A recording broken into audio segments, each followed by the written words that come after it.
Assalamualaikum warahmatullahi wabarakatuh. Saya Jingga Aprilia Devina Permata dari kelas B4 dengan NIM 040403231105.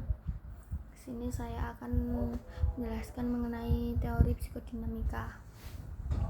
Pengertian dari teori psikodinamika adalah teori yang berusaha menjelaskan hakikat dan perkembangan kepribadian. Nah, unsur-unsur yang diutamakan dalam teori ini adalah motivasi, emosi, dan aspek-aspek internal lainnya. Konsep teori psikodinamika merupakan pendekatan yang penting dalam memahami perkembangan dan hakikat kepribadian, serta memperhatikan peran lingkungan dan aspek-aspek psikologi dalam membentuk perilaku manusia. Interaksi ID, ego, dan superego dalam teori superego. ID adalah sistem kepribadian yang asli atau bawaan lahir. Sedangkan ego itu pelaksanaan dari kepribadian. Kalau superego itu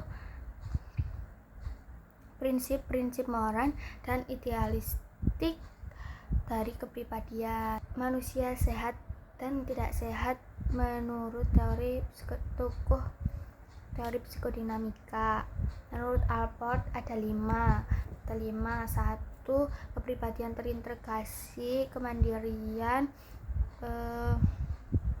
ketangguhan psikologis, terus kemampuan berhubungan sosial, dan keterbukaan terhadap pengalaman. Sedangkan menurut Rogers juga ada 5, yaitu 1.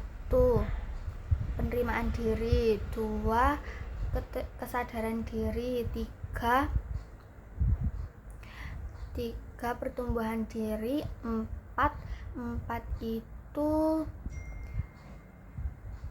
itu keterbukaan terhadap pengalaman, 5 hubungan interpersonal yang positif.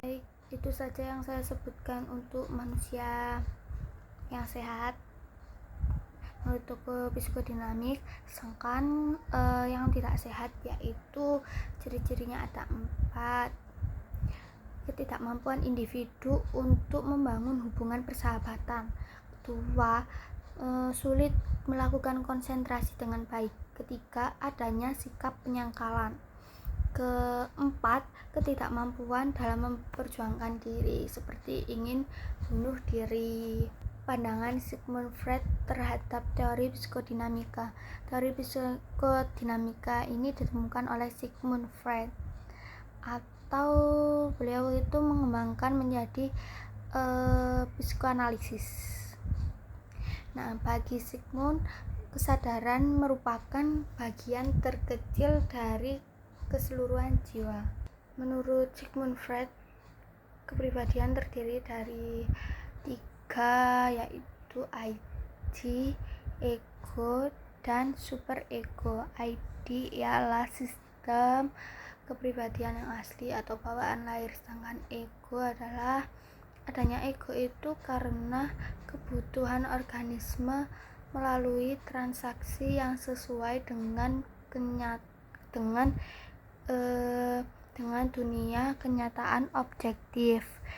Nah, superego adalah perwujudan internal dari nilai-nilai dan cita-cita tradisional masyarakat.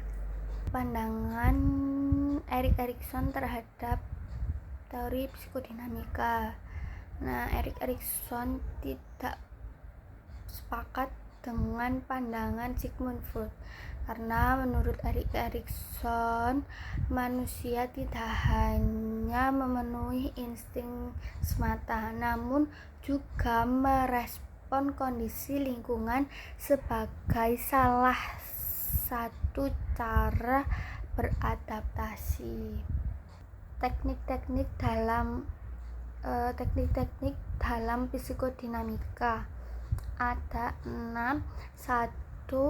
Teknik talking cure. 2. Teknik asosiasi bebas. 3. Interpretasi. 4. analisis transferensi, 5 analisis mimpi, 6 analisis resistensi. Macam-macam masalah dalam psikodinamika.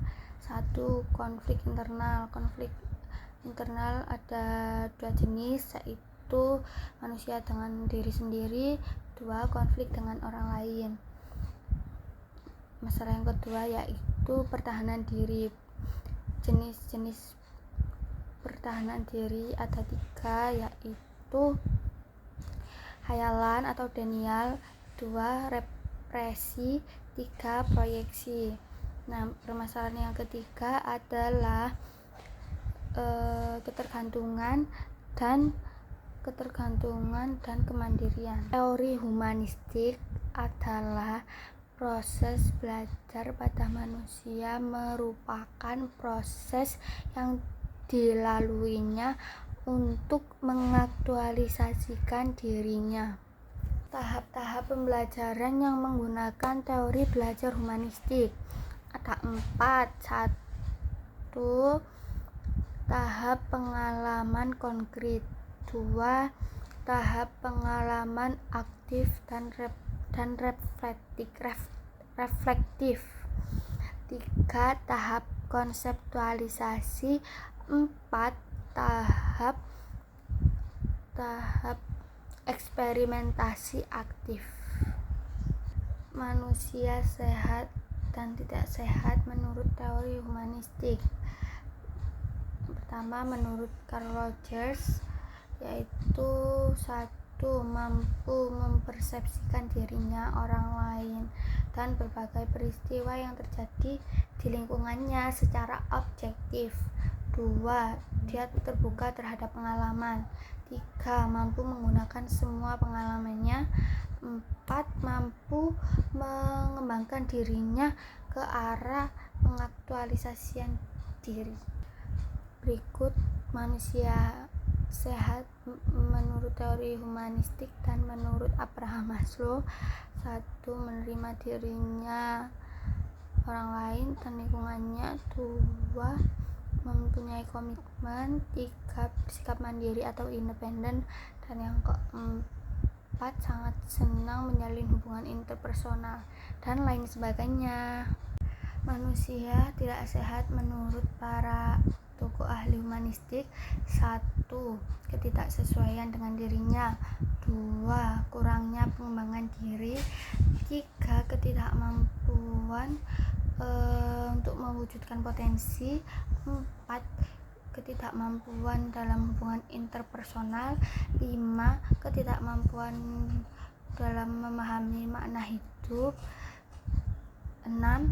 Ketidakmampuan yang keenam itu ketidakmampuan beradaptasi dalam perubahan.